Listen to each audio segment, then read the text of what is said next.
Assalamualaikum warahmatullahi wabarakatuh, Pak Arif. Waalaikumsalam. Bagaimana kabarnya Pak Imsa? Sudah lama nggak ketemu nih. Alhamdulillah. Baik, Pak Arif. Saya dari tadi mencari jenengan loh.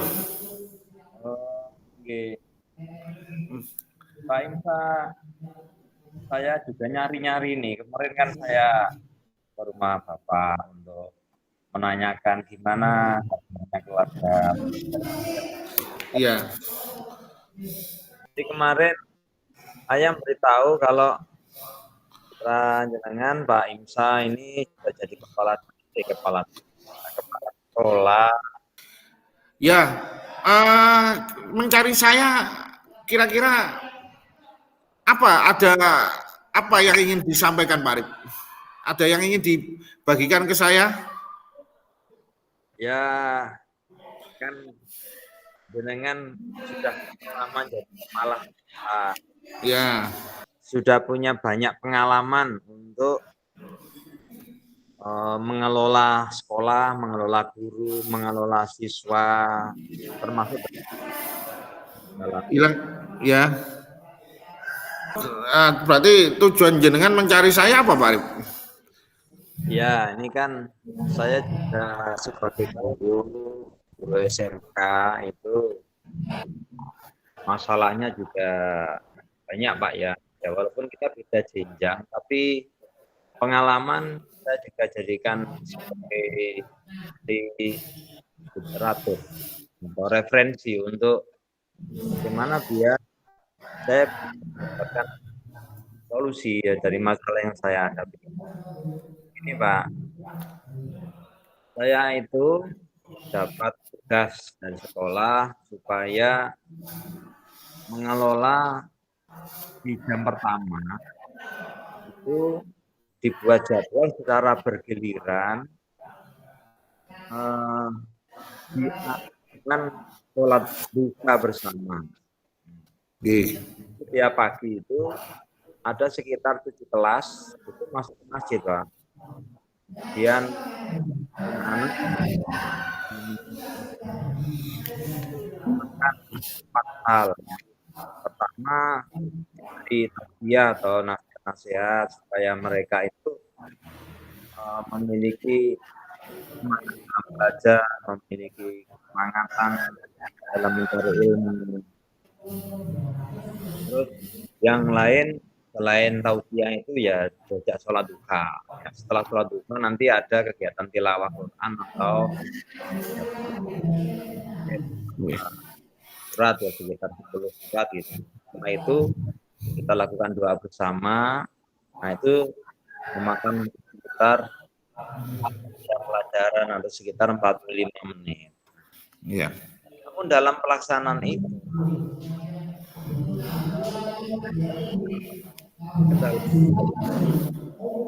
ada anak-anak yang harusnya ke masjid itu sekolah nggak mau ikut.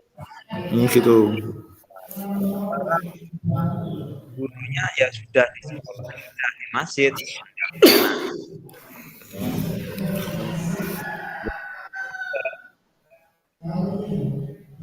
Dari absen itu kami tahu ternyata ada beberapa anak yang nggak mau ikut.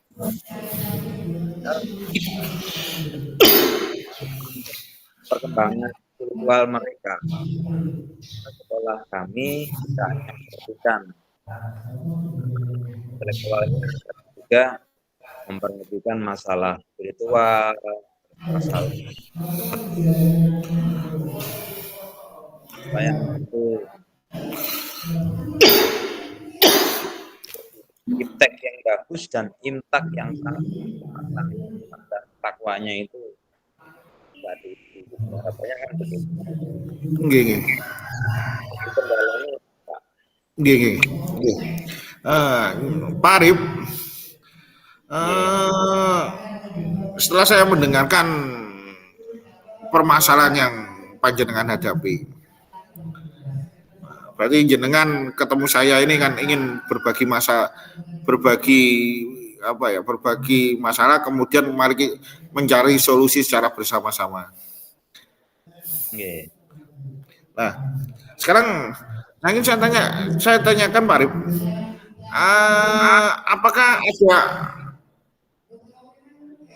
apakah ada hal-hal yang sudah ingin Anda lakukan, yang sudah Anda lakukan untuk menyelesaikan permasalahan ini? Sebetulnya ya kan seperti saya membuat kan biar anak tahu ya. Ini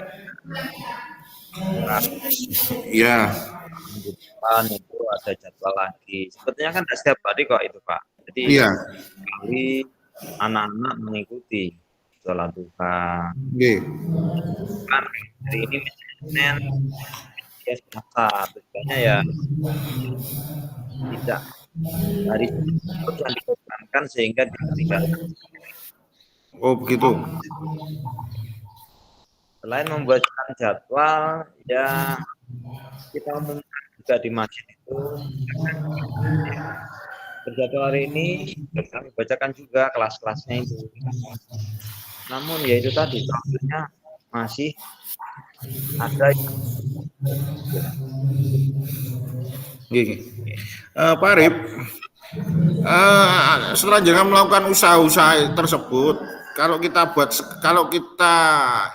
buat skala nilai antara nilai 1 sampai 10, di mana posisi Bapak sekarang untuk membuat siswa-siswi jenengan ini bisa aktif dalam sholat duhanya? Di rentang antara nilai 1 sampai 10.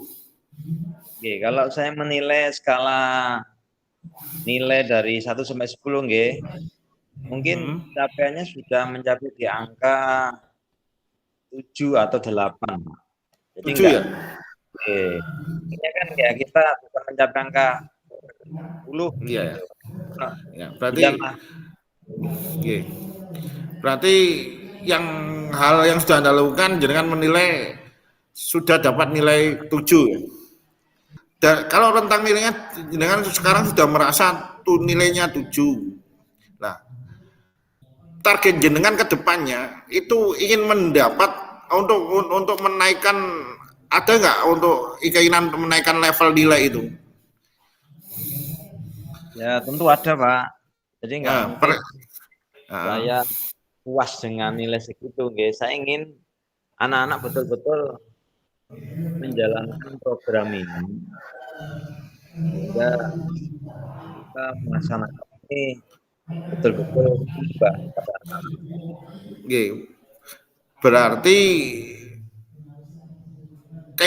Berarti inginnya di rentang nilai berapa ke depannya itu? Ya notok 9 atau 10 lah. Nah, 10. Kita punya idealnya seperti Ya, itu. luar biasa. Nah, Nah, untuk mencapai nilai 9 atau 10 tadi Pak Arif, hal yang kan ada hal yang sudah jenengan lakukan. Kedepannya, apakah mungkin ada hal baru yang ingin Anda lakukan Pak Arif? ya apa ya? Saya sudah mikir-mikir juga ini. Atau mungkin gini Pak ya.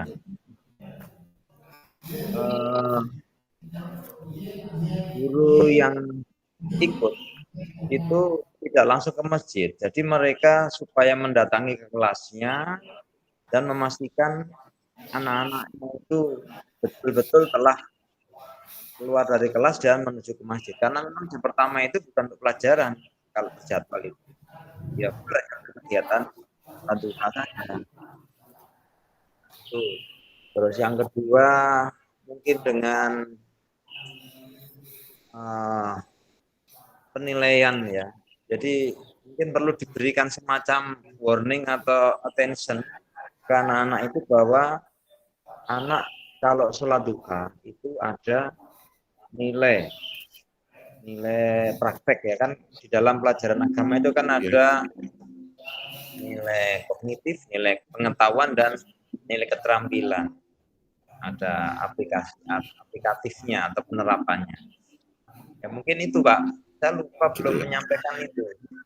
Bahwa saya Ya, ya. ini kalian datang ke masjid bersolat memenuhi jadwal ini bagian dari penilaian praktik keterampilan.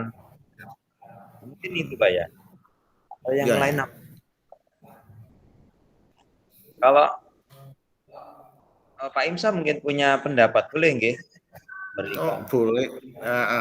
Kalau mungkin saya bisa mengusulkan melibatkan guru-guru yang lain, jadi tidak hanya guru agama yang aktif untuk menggerakkan siswa, tapi juga mungkin bapak ibu guru piket kan, kalau di SEME itu kan ada piket. Nggih, Pak. Nah, Betul. itu digerakkan, dimintai tolong untuk menggerakkan putra putrinya untuk mengajak sholat gitu. Iya, Pak, itu usulan bagus, Pak, itu. Akan coba saya laksanakan nanti. Karena Nggih, pencapaian memang harus maksimal. nggih, Kalau maksimal, ya kita mengadakan kegiatan itu nggih. Terus selanjutnya Pak Arif nggih. Oke. Eh, apakah ada prioritas yang ingin Pak Arif dapatkan dengan usaha-usaha tadi itu? Ya memang ada, Pak. Prioritasnya. Ada Apa prioritas prioritasnya Pak Arif? yang ingin saya capai.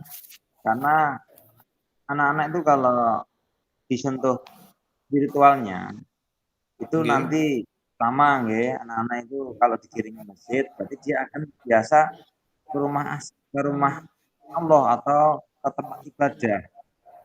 Ya kan bisa jadi dia itu di kampungnya jauh dari masjid atau dekat masjid, tapi nggak pernah ke masjid. Jadi yang pertama capaiannya anak itu biar akrab dengan rumah Allah atau rumah ibadahnya. Terus yang kedua, dia terbiasa dengan melakukan sholat duha. Kan ini ibadah sunnah, gitu. Kadang kalau nggak dibiasakan itu anak-anak tidak mau melakukan. Dengan dibiasakan itu diharapkan mereka mengenal, terus mereka mau melakukan. Jadi tidak hanya pas ada jadwal baru sholat duha, nah diharapkan di luar jam itu pas istirahat atau waktu di rumah liburan itu dia melakukan itu. nggih, Harapannya gitu Pak. nggih, Yang ketiga kan di sana juga ada tilawah nggih atau baca nggih, prioritas kami anak-anak supaya menjaga hafalannya. Kan anak-anak itu SD punya hafalan. Kalau guru SMP-nya nggak nyentuh hafalannya, nanti SMA nggak punya hafalan lagi, hilang lah. nggih, Kami di SMA itu waktu sholat duha kita ngasih tilawah itu biar mereka nggih, murajaah menghafal kembali nggih, hafalan-hafalan yang terlupakan. Baca Al-Kafirun nggih, Pak. aja selesai. Bulet. Nggih. Pak Arif, apakah apa strategi Pak Arif untuk mendapatkan capaian tersebut, strateginya Pak? Ya, strateginya yang saya lakukan ini Pak, saya pikir-pikir penting juga ya untuk absensi yang efektif itu Pak. Karena kan memang waktu absen itu tanda tangan satu-satu itu ada yang malsu lah. Menghindari itu perlu juga tanda tangan fingerprinting itu Pak ya. Jadi selain cepat, juga tidak bisa diwakilkan dengan siswa lain. Betul. Itu salah satunya nih mungkin bisa.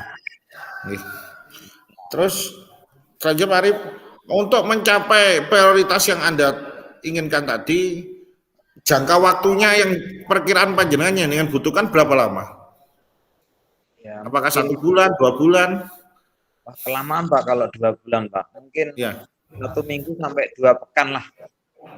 Karena ini sebetulnya nggak sulit sebetulnya, hanya mau aja atau tidak gitu. Dan juga kolaborasi tadi, kita memang butuh kolaborasi, nggak mungkin hanya dikerjakan. Nggih. selanjutnya untuk ukuran keberhasilan Pak Arif, ukuran yang bisa jenengan jadikan patokan bahwa langkah-langkah yang jenengan lakukan itu sudah sesuai dengan apa yang Anda harapkan, apa Pak Arif?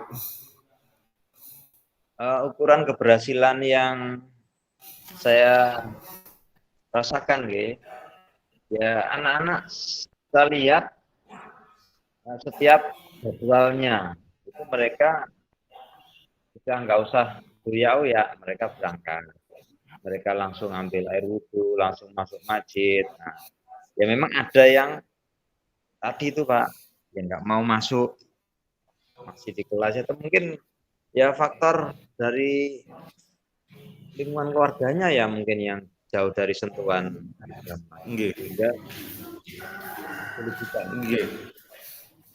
Lah, untuk mengatasi gangguan-gangguan yang jenengan hadapi itu apa Pak Arif? Seperti anak tidak mau masuk tadi, itu bagaimana untuk mengatasinya?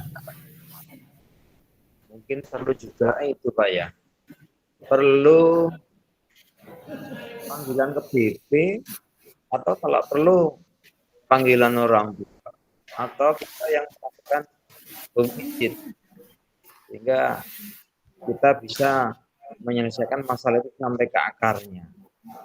Karena juga dari pendidikan, karena itu diberikan tindakan itu mungkin pengaruhnya juga besar ya, anak itu akan menjadi anak yang tertib dan memahami kegiatan itu sebagai kegiatan yang penting.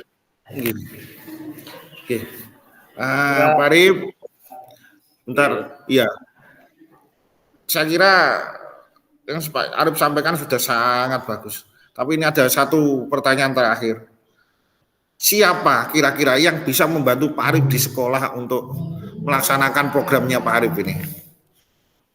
Iya Pak, memang sendiri harus ada orang yang bisa membantu saya, terutama kepala sekolah, guru-guru yang ngajar di jam pertama itu, kemudian dari pihak BK, kalau satpam Pak ya, satpam melihat kelas-kelas itu selain melihat untuk keamanannya juga.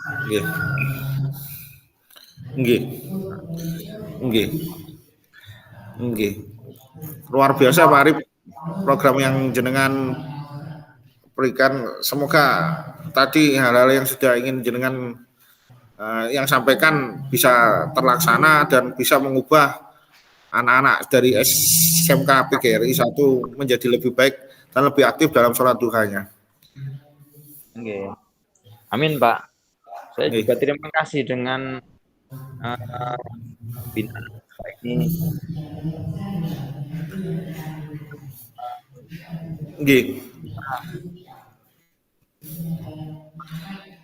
Saya ya menyelesaikan masalah besar ya. Kita mau komitmen betul.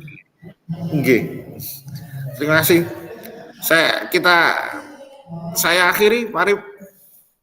Ini doakan Pak ya, apa yang saya rencanakan ini bisa berhasil untuk sekolah kami. Amin. Terima kasih juga sama Pak Imsa yang sudah membantu saya dari ini. Dengan begitu setelah kami itu berjalan dengan lebih baik maupun Pak Imsa. Pak Arif, terima kasih.